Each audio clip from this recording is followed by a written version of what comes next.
नमस्कार साथियों, मैं मनीष भारती संस्कृति आईएएस प्लेटफॉर्म पर आप सभी का स्वागत करता हूं। साथियों, वैश्विक परिदृश्य पर यदि आप नज़र रखते हैं तो आप देख रहे होंगे ये पूरी दुनिया जो है लगातार बदलती जा रही है। मैं राजनीति की बात कर रहा हूं। वैश्विक परिदृश्य की जो राजनीति है उसमें बहुत तेजी से तब्दीली देखा जा रहा है और मामला यहां तक पहुंचता हुआ नजर आ रहा है कि कहना शुरू कर दिया है लोगों ने कि क्या यह बदलाव जो है वह तृतीय विश्व युद्ध को ला करके हमारे समक्ष खड़ा कर देगा। अब देखिए क्या हो रहा है, इन सब चीजों पर विस्तार से चर्चा सबसे पहले कर लेते हैं। यहाँ देखिए, रूसी और चीनी भाई भाई ये नारा दिया गया है। दरअसल ये जो है रूस के प्रधानमंत्री व्लादिमीर पुतिन साहब के द्वारा दिया गया है। अभी वे चीन के 2 दिवसीय दौरे पर गए थे और फिर वहां पर उन्होंने ये बातें कही है। अब इसके क्या मायने हैं, भारत पर इसका क्या प्रभाव पड़ने वाला है और इसके अलावा यूएसए को लेकर के अब क्या बातें की जा रही है, ये तमाम बातें हम विस्तार से समझने वाले हैं। उससे पहले आपके लिए एक ऑफर है और ये समर सेल है। गर्मी का मौसम आप देख रहे हैं, गर्मी कितनी तेज पड़ रही है, धूप कितनी तीखी हो रही है, लेकिन संस्कृति आईएएस का जो ये सेल है वह आपको निश्चित तौर पे थोड़ा सा ठंडक देने वाला होगा। इसमें 50 से 75% तक का ऑफ दिया जा रहा है और सबसे अहम बात ये है कब से, तो 1 से 5 जून तक ये वैलिड रहने वाला है। इसमें सभी online, live, pen drive, test series और डीएलपी कोर्सेज। डीएलपी कोर्सेज का मतलब होता है कि डिस्टेंस लर्निंग प्रोग्राम जो है उन सभी पर ये आपको ऑफर वैलिड रहेगा। देखिए, इसमें यूपीएससी के कुछ कोर्सेज यहां पर आप देख रहे हैं, इसके अलावा टीसीएस के कुछ कोर्स हैं और फिर एनसीईआरटी और यूपी आरओ एआरओ का कोर्स भी इसमें है। ये तमाम कोर्स आपको यहां पर दिए जा रहे हैं। अब आपको क्या करना है, यदि आपको इस ऑफर का लाभ लेना है तो संस्कृति आईएएस के वेबसाइट पर आप विजिट करके विस्तृत जानकारी लेकर के नामांकन सुनिश्चित करवा सकते हैं। चलिए अब हम सीधे टॉपिक की तरफ चलते हैं कि क्या हम बात कर रहे थे। मैंने कहा था कि यहाँ पर कि रूस के जो राष्ट्रपति हैं व्लादिमीर पुतिन साहब वो चीन जाते हैं। अब देखिए होता क्या है कि चीन दौरा जब उनका होता है तो चीन के राष्ट्रपति शी जिनपिंग जो हैं बहुत भव्य स्वागत कर रहे होते हैं। आप कह सकते हैं कि शायद अभी तक चीन के राष्ट्रपति ने किसी भी राष्ट्रीय अध्यक्ष का इतना भव्य स्वागत नहीं किया होगा। गले लगा लगा करके थक नहीं रहे थे रूस के प्रेसिडेंट व्लादिमीर पुतिन को। दूसरी तरफ एक बात समझिए, जब से यूक्रेन युद्ध शुरू हुआ है तब से लेकर के पुतिन कहीं भी आने जाने से बच रहे हैं, वे कहीं भी दौरा नहीं कर रहे हैं उसके बाद, हालांकि वे चीन जा रहे हैं। अब देखिए ये सब बातों के क्या मायने हैं इसको समझना है हमें। और यहां पर है कि देखिए, पुतिन सी भाई भाई which means new Delhi must revise it's Moscow ties. अगर यहां पर रूस और चीन दोनों साथ आता है और इस तरह से साथ आता है कि कहा जाता है कि दोनों भाई भाई हैं, ये संबंध जो है बहुत पुराना है, अटूट है, तो निश्चित तौर पर भारत को अपना संबंध जो है वह सोचना पड़ेगा रसिया के साथ कि किस तरह से हम रूस के साथ अपने संबंध को और आगे ले जाए। और निश्चित तौर पर फिर भारत को अपने फॉरेन पॉलिसी पर फिर से पुनर्विचार करना पड़ेगा, क्योंकि देखिए भारत और रूस का रिश्ता इस तरह से कहा गया कि यह सदाबहार रिश्ता है, वर्षों से हमने ये रिश्ता बनाया है, बेहद मधुर है, प्रगाढ़ है। लेकिन आप देखेंगे पिछले कुछ सालों में इसमें तब्दीली देखने को मिला है। भारत जहां कुछ हद तक अमेरिका की तरफ झुका दिखा रहा है, वहीं रूस अगर आप देखेंगे तो कुछ हद तक आपको चीन की तरफ झुकता हुआ नजर आएगा। तो यहां पर किस तरह से पूरी world order, world politics change होने वाली है, इन चीजों को देखने के यहां पर न्यूज़पेपर की कटिंग पर देखेंगे तो यहां पर पुतिन सिंह भाई भाई का ये नारा जोरों से दिया जा रहा है। अभी जो पुतिन गए थे चाइना, तो उन्होंने एक स्टेटमेंट दिया, उन्होंने कहा Russians and Chinese are brothers forever. ठीक है, और ये बातें जो वो कह रहे हैं, इस बात के बाद आप ये समझिए कि रूस और चाइना भाई भाई का नारा दिया गया, पीपल टू पीपल कनेक्शन की बात की गई। आईआर में एक टर्म चलता है, उसे कहते हैं सॉफ्ट पावर। जब आप इंटरनेशनल पॉलिटिक्स पढ़ेंगे तो उसमें सॉफ्ट पावर की चर्चा की जाती है। सॉफ्ट पावर कहां से उभरा, इसके पीछे 2-3 और चीजें हैं। सॉफ्ट पावर से पहले समझ लेते हैं हार्ड पावर क्या है। और आजकल एक नई तरह की पॉलिटिक्स की बातें की जा रही है, एक नए तरह का शब्द का निजात हुआ है और उसे कहा गया है स्मार्ट पावर। तो अब ये बातें समझिए कि क्या हो रहा है। वर्ल्ड पॉलिटिक्स इन 3 शब्द के इर्द गिर्द घूम रहा है। यदि मैं ऐसा कहता हूं तो आप बिल्कुल भी इसमें कोई अतिशयोक्ति मत मानिए। आप देखेंगे कि यही तीन शब्द जो है अभी पूरे विश्व की राजनीति को चला रहा है। देखिए, हार्ड पावर कहने का क्या तात्पर्य है, मैं उदाहरण दे देता हूं, आप समझ जाएंगे। अभी आप जानते हैं यूक्रेन और रूस का युद्ध चल रहा है, लंबे समय से संघर्ष चल रहा है, ठीक है। क्योंकि यूक्रेन जो है वो नाटो का मेंबर बनना चाहता था और रसिया कभी ये नहीं चाहा कि यूक्रेन नाटो का मेंबर बन जाए। रसिया कभी ये नहीं चाहेगा कि अमेरिका उसके सीमा रेखा तक पहुंच जाए, इसीलिए वह यूक्रेन का नाटो में शामिल होने के इरादे का विरोध करता रहा है। और अमेरिका और कह सकते हैं कुछ पश्चिमी देश, यूरोपीय कंट्री, कहीं ना कहीं ये दिखता हुआ नजर आया कि वे यूक्रेन को थोड़ा सा उकसाते हुए नजर आए रसिया के अगेंस्ट। और हुआ क्या, फिर दोनों में संघर्ष छिन गया। लंबे समय से ये चीज चला आ रहा है। इसके अलावा एक और उदाहरण देता हूं, हमास ने जो है इजराइल पर अटैक कर दिया गाजा पट्टी से। अब इजराइल की सेना लगातार जो है भिड़ी पड़ी है वहां पर। इसके अलावा आप देखेंगे चीन लगातार ताइवान पर नजर डाले हुआ है।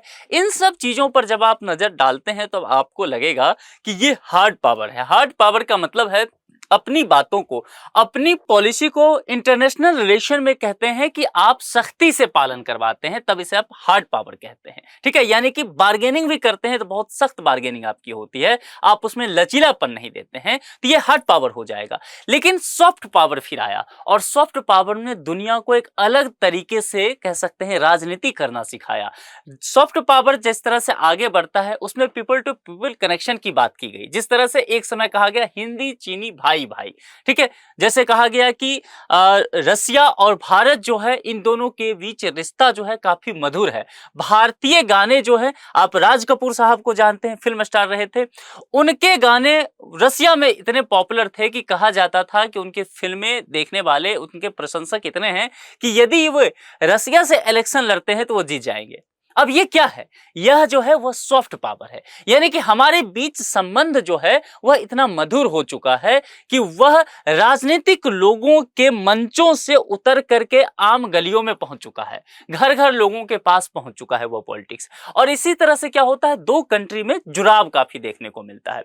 जिस तरह से आप देखेंगे कि एक समय जैसा कि कहा गया कि मैंने बताया कि हिंदी चीनी भाई भाई का नारा दिया गया, लेकिन ये नारा जो है चीन के ने 1960 के दशक में बहुत दिया, लेकिन भारत के लिए बहुत प्रतिकूल हुआ नहीं, भारत के लिए बहुत बेहतर नहीं हुआ, क्योंकि उसी वक्त 1962 में चीन ने भारत पे अटैक कर दिया। आप कह सकते हैं कि एक तरह से भारत को छला और भारत जो है उसमें कहीं न कहीं भारत को शिकस्त देखना पड़ा, बहुत नुकसान भारत का हुआ। और सबसे बड़ा नुकसान जो हुआ अक्साई चीन, वह जो लद्दाख का हिस्सा है वह चीन के कब्जे में चला गया, जो कि अभी तक चीन का उस पर कब्जा बना हुआ है।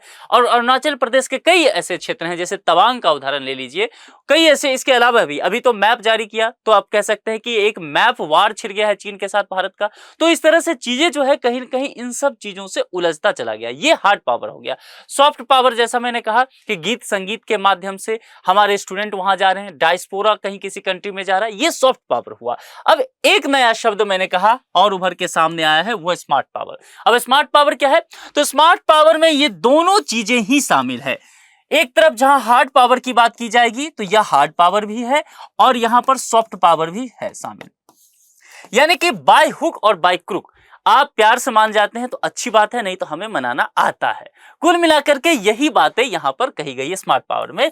अपनी पॉलिसी को किसी भी हिसाब से सही से फिट कर लेना, ठीक है, चाहे वो पीपल्स टू पीपल कनेक्शन के मामले से हो, चाहे किसी वैश्विक मंच पर शीर्ष नेतृत्व के द्वारा बार्गेनिंग करके हो, चाहे किसी भी तरह से कन्वेंशनल कंडीशन जो भी वार हो रहे हैं आजकल इस तरह से हो, किसी भी तरह से अपनी चीजों को दुरुस्त करवा लेना, ये स्मार्ट पावर दिखता हुआ नजर आ रहा है, ठीक है। अब यहां पर दो तीन बातें समझने की कोशिश कीजिए।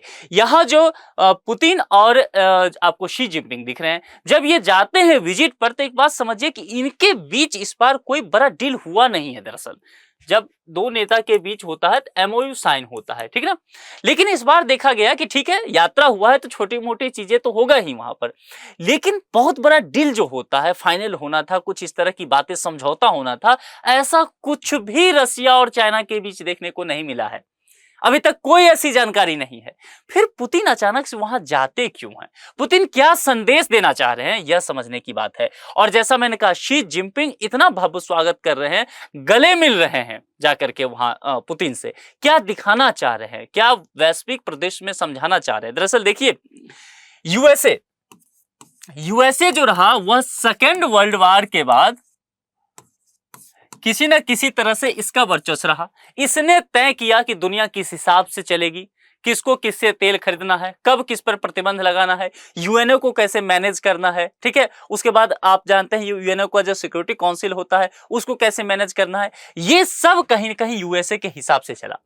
लेकिन अब दुनिया बदलती हुई नजर आ रही है। 21वीं सदी को एशिया का कहते हैं, ठीक है। और एशिया में चाइना, भारत और अगर यूरेशिया ले लेते हैं तो रसिया जो है वो पार्ट फिर यहां का भी बन जाता है।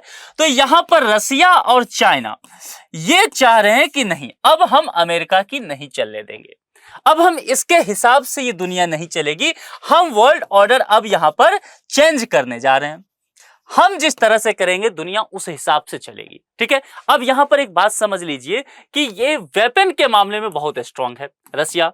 चाइना को अगर आप देखेंगे तो प्रोडक्शन के मामले में बहुत स्ट्रांग है, मैन्युफैक्चरिंग इसका बहुत बेहतर है, ठीक है। इसके अलावा चाइना के पास मार्केट भी है। दूसरी बात, चाइना जो है विभिन्न कंट्री में पहुंच चुका है, उसे अपने आप कह सकते हैं कर्ज के जाल में फंसा चुका है। तो कुल मिलाकर कर आप देखेंगे तो आप ध्यान से समझने की कोशिश करेंगे तो वर्ल्ड पॉलिटिक्स चेंज हो रहा है, वर्ल्ड ऑर्डर को ये चेंज करना चाह रहे हैं रसिया और चाइना मिलकर के। इसीलिए देखेंगे रसिया का बहुत अधिक झुकाव जो है वह चीन के तरफ है। अगर यहां पर मैं आपको बात कर रहा हूं, चीन की विस्तारवादी नीति से आप परिचित हैं। चीन का सबके साथ विवाद चल रहा है, वो केवल भारत के साथ नहीं है, भारत का अक्साई चीन तो उसके हिस्से में है ही। यहाँ पर अरुणाचल प्रदेश को लेकर के विवाद चलता ही रहता है, मंगोलिया के कुछ हिस्से पर विवाद चल रहा है, रसिया के कुछ हिस्से पर विवाद चल रहा है, उसके बाद ताइवान को लेकर के उसका लगातार चलता रहता है, साउथ चाइना सी को लेकर के चलता है, कोरिया प्रायद्वीप को लेकर के चलता है, जापान को लेकर चलता है। तो चीन का विस्तारवादी नीति जो है वह सभी झेल रहे हैं। लेकिन एक बात आपको समझाऊं, रसिया और चाइना पर नजर डालिए, इनका जो जितना सीमावर्ती विवाद था लगभग ये समाप्त हो चुका है, एक दो छोटे छोटे द्वीप को छोड़ दे तो। और उस द्वीप के विवाद को भी लेकर के ये दोनों ज्यादा कुछ स्टेटमेंट नहीं देते हैं, यानी कि बहुत मैच्योर तरीके से ये अपने रिलेशनशिप को आगे बढ़ा रहे हैं। वहीं अगर आप भारत को देखेंगे या अमेरिका को देखेंगे, इंडिया और अमेरिका साथ तो रह रहे हैं लेकिन एक दूसरे पर काफी टिक्का टिप्पणी भी करते हुए नजर आ रहे हैं। तो ये चीजें जो है समय के साथ जो है बदलती हुई नजर आ रही है। एक जो संदेश देना चाह रहा है इसके माध्यम से देखिए, इन तस्वीरों को देखिए, कार्टून को देखिए। अगर यहां पर शी जिनपिंग है तो ये ताइवान पर अपनी नजर बनाए हुए हैं, वहीं यहां पर पुतिन है तो पुतिन यूक्रेन पर अपनी नजर बनाए हुए हैं, यानी कि दोनों का कहीं न कहीं हित जुड़ा हुआ है एक जगह से, ठीक है। और इस वजह से भी ये दोनों जो है जुगलबंदी करते हुए नजर आते हैं। वहीं अगर आप यहां पर देखेंगे तो और कुछ चीजें आपको देखने को मिलेगा कि किस हिसाब से ये करना चाह रहे हैं ये सारे चीजों को। वेस्ट जो पश्चिमी देश है, खास करके यूरोप है, अमेरिका है, उसको किस तरह से आईना दिखाया जा रहा है। क्योंकि जब यूक्रेन के साथ यहां पर युद्ध हुआ तो क्या किया गया, अमेरिका के तरफ से, यूरोप के तरफ से रसिया पर तरह तरह के प्रतिबंध लगाए गए, बहुत माली स्थिति खराब हो गई। लेकिन उस वक्त जो रसिया का साथ दिया उसने चाइना ने साथ दिया, ये बात आपको समझना है। हालांकि भारत ने भी साथ दिया, भारत जो है अमेरिका के खिलाफ जाकर के अपने इंडिपेंडेंट फॉरेन पॉलिसी को अपनाया, प्रैग्मेटिक फॉरेन पॉलिसी टर्म कहते हैं, तो प्रैग्मेटिक फॉरेन पॉलिसी अपनाते हुए इसके साथ कच्चा तेल का व्यापार करता है रसिया के साथ। और रसिया की जो स्थिति है, आर्थिक स्थिति, उसको संभालने की कुछ हद तक भारत ने कोशिश की। हालांकि इसमें भारत का भी हित था कि हमें सस्ते दर पर रसिया से कच्चा तेल मिल जाता था। तो ये चीजें यहां पर दिखने को मिल रहा है और पुतिन निश्चित तौर पर ये चाह रहे हैं कि अमेरिका के साथ जो कोल्ड वार वाला सिचुएशन था ना, वो सेकेंड वर्ल्ड वार से लेकर के और 90 के दशक तक, उसका कहीं ना कहीं बदला लेना चाह रहे हैं वो, ठीक है। वो रसिया को उसी पुराने दौर में ले जाना चाह रहे हैं जो जार का शासन हुआ करता था, उस लेवल पर वो पहुंचाने की कोशिश कर रहे हैं। और इसके लिए चाइना का साथ उन्हें चाहिए। अब लेकिन चाइना का साथ तो चाहिए, लेकिन क्या भारत से रिश्ता हटा करके? क्योंकि जिस तरह से पुतिन ने कहा Russians and Chinese are brother forever, India के लिए कभी नहीं कहा उन्होंने ये चीज। अगर आप दौरा भी देखेंगे तो जब से पुतिन प्रेसिडेंट बने हैं तब से वो चीन का जो विजिट किए हैं वो तकरीबन 20 या 21 बार जा चुके हैं, और भारत कितने बार आए हैं? 9 बार, ठीक है। तो आप देखेंगे कि लगातार वो चाइना जाते रहते हैं। तो कभी भारत के लिए इतनी बड़ी बात भी पुतिन के द्वारा नहीं कहा गया। तो ये चीजें समझने की कोशिश की जा रही है कि आखिर ये दोनों मिलकर के क्या खिचड़ी पका रहे हैं। और यदि रसिया भारत को साइडलाइन करता है तो मॉस्को को लेकर के भारत की, न्यू दिल्ली की क्या पॉलिसी होनी चाहिए, इसको लेकर के अब बात चलनी शुरू हो गई है कि भारत को तय करना होगा, जो एक समय पे गुटनिरपेक्ष आंदोलन का नेतृत्व किया करता था। आजकल ग्लोबल साउथ की बात करते हैं, तो ग्लोबल साउथ की जब आप बात करते हैं तो ये जो आपको दिख रहा है, ये कंट्री जो दिख रहे हैं ग्लोबल साउथ वाले, तो जब आप उसका नेतृत्व कर रहे हैं तो आपको खुद की फॉरेन पॉलिसी बहुत क्लियर होनी चाहिए, नहीं तो आप समय के साथ आगे नहीं बढ़ पाएंगे और इन चीजों में जो वर्ल्ड ऑर्डर चेंज हो रहा है इसमें आप उलझते चले जाएंगे। उसमें भी रसिया से आप जो है दोस्ती नहीं तोड़ सकते, रसिया को किसी हिसाब से आप किसी दूसरे के पाले में नहीं जाने दे सकते, और खास करके चाइना के साथ तो नहीं। तो भारत को क्या अपनाना चाहिए ये समझने की बात होगी। देखिए क्यों ऐसा मैं कह रहा हूं, क्योंकि भारत के साथ क्या है, रूस का लगातार व्यापारिक चीजें जो है वह स्थिर नजर नहीं आता है। अगर आप पूरी तरह से इंपोर्ट एक्सपोर्ट को देखेंगे तो वह आपको नजर आएगा कि रूस के साथ कुछ मामला हमारा ठीक नहीं चलता रहा। भारत इंपोर्ट क्या करता है, खनिज तेल, सोना, चांदी, हीरा, फर्टिलाइजर, ये जो पेपर प्रोडक्ट्स होते हैं, रबर होता है, इलेक्ट्रॉनिक्स कुछ आइटम होते हैं, एयरक्राफ्ट होता है, स्पेस क्राफ्ट होता है, ये सब जो है वह इंपोर्ट किया जाता है। और भारत का एक्सपोर्ट क्या होता है, फार्मर प्रोडक्ट्स होता है, मशीनरी और पुर्जे, आयरन और स्टील, कॉफी, चाय, हमारा मसाला बहुत अच्छा है, मछली, व्हीकल, कुछ केमिकल्स, ये सब चीजें। लेकिन इसके आगे बढ़ के जो एक चीज है वह है वेपन, हथियार। ये हमारे लिए बहुत जरूरी होता है रसिया को लेकर के। इस पर हम अभी चर्चा करेंगे कि भारत किन देशों से क्या कर रहा है। 10 वर्षों के बायलैटरल ट्रेड के अगर आंकड़े आप देखेंगे भारत और रूस का, तो आपको स्थिति कुछ ऐसा नजर आएगा कि 2010 से जहां पर देखिए प्रतिशत बढ़ोतरी 14.4% हुआ करता था, ठीक है। वहीं अगर आप देखेंगे यहां पर 2021 को अगर आप छोड़ दीजिए, क्योंकि 2021 में क्या होता है कि मैंने कहा कि बहुत तरह के प्रतिबंध लगे, तो भारत वहां से कच्चा तेल बहुत खरीदने लगा, तो यहां पर थोड़ा सा उछाल देखने को इस वजह से मिला। लेकिन ये तात्कालिक उछाल है, इसको आप परमानेंट मत मानिए। यहां पर 2020 तक की स्थिति देखेंगे तो आपको -17 पर नजर आता है, 19 का देखेंगे तो केवल 1.64 आता है। तो इस तरह से देखेंगे बीच बीच में अभी आपको काफी अस्थिरता देखने को मिलेगा संबंधों में, ट्रेड को लेकर के। और ये दुनिया आज की जो है ना वो व्यापार की दुनिया है। अगर व्यापारिक रूप से आपके रिश्ते बहुत मजबूत नहीं है तो फिर कितने भी संबंध आपके मधुर क्यों ना हो, वह निश्चित तौर पे संबंध टूटना तय हो जाएगा। 2 साल में चीन रूस के जो बीच व्यापार है उसमें 64% की वृद्धि देखने को मिली है। बिल्कुल आप सही सुन रहे हैं, केवल 2 साल के अंदर चीन और रूस में 64% का ट्रेड बढ़ गया है। और ये आंकड़े यहां पर आपको स्पष्ट रूप से दिख रहे हैं कि किस हिसाब तरह से ये दोनों साथ आ रहे हैं। अब यहां पर मैंने कहा था वेपन को लेकर के हम रसिया की बात करेंगे, क्योंकि जब जब भारत पर विपत्ति आया है रूस ने हमारा दिल खोल के मदद किया है हथियार के मामले में, ठीक है। लेकिन यहां पर अगर आप देखेंगे हथियार के हिसाब से तो कितना प्रतिशत हम किससे ले रहे हैं, देखिए रूस के द्वारा जो है हम 49% ये सेवा प्राप्त करते हैं, फ्रांस से 18%, इजराइल से 13% और अन्य से 20%, जिसमें यूएसए वगैरह भी आता है। अब कुछ चीजें यहां पर समझने की कोशिश कीजिए। हम रूस से 49% वेपन लेते हैं, यानी कि 50% से के आसपास का जो हथियार है वो तो केवल रसिया से आता है, और रसिया जा रहा है चाइना के पाले में, ठीक है। तो चाइना हमारा एंटी है, तो यहां से हमारा मामला खराब होता हुआ नजर आएगा, ठीक है। इसके अलावा फ्रांस को लेकर के अगर बात करेंगे तो इसका साझेदारी जो है वो बहुत कम है। और फ्रांस के साथ समस्या क्या है कि फ्रांस जल्दी तकनीक साझा नहीं करना चाहता है। वो वेपन्स तो दे देगा, वो ठीक कहेगा कि ठीक है आप राफेल ले तो जाइए, लेकिन आप उसे कहेंगे कि हमें ये तकनीक भी दे दीजिए कि आप हमारे यहां आकर के बनाइए, तो बहुत आनाकानी करता है। हालांकि पिछले कुछ वर्षों में कुछ अपडेट देखने को मिला है, फ्रांस जो है थोड़ी सी नरमी बरता है, लेकिन फिर भी हम इससे बहुत उम्मीद नहीं कर सकते। इजराइल को लेकर के 13%, यह आंकड़ा बहुत ज्यादा नहीं है, लेकिन इजराइल खुद हमास के साथ उलझता रहता है, अरब के देशों के साथ वो लगातार उलझता रहता है।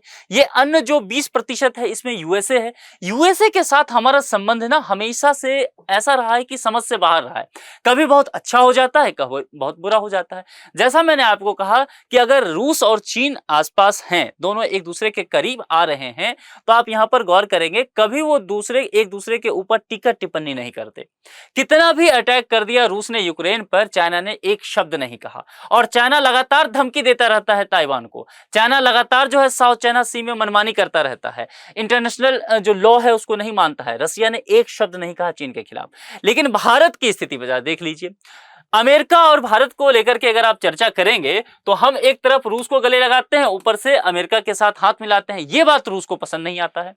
रूस कहता है जब आपके बुरे दिन हुआ करते थे, भारत आजाद हुआ था, जब आपको गेहूं तक की जरूरत हुआ करती थी, अनाज तक की, हथियार तक की जरूरत हुआ करता था, अमेरिका हमेशा आपका विरोधी हुआ करता था, मैंने आपको गले लगाया।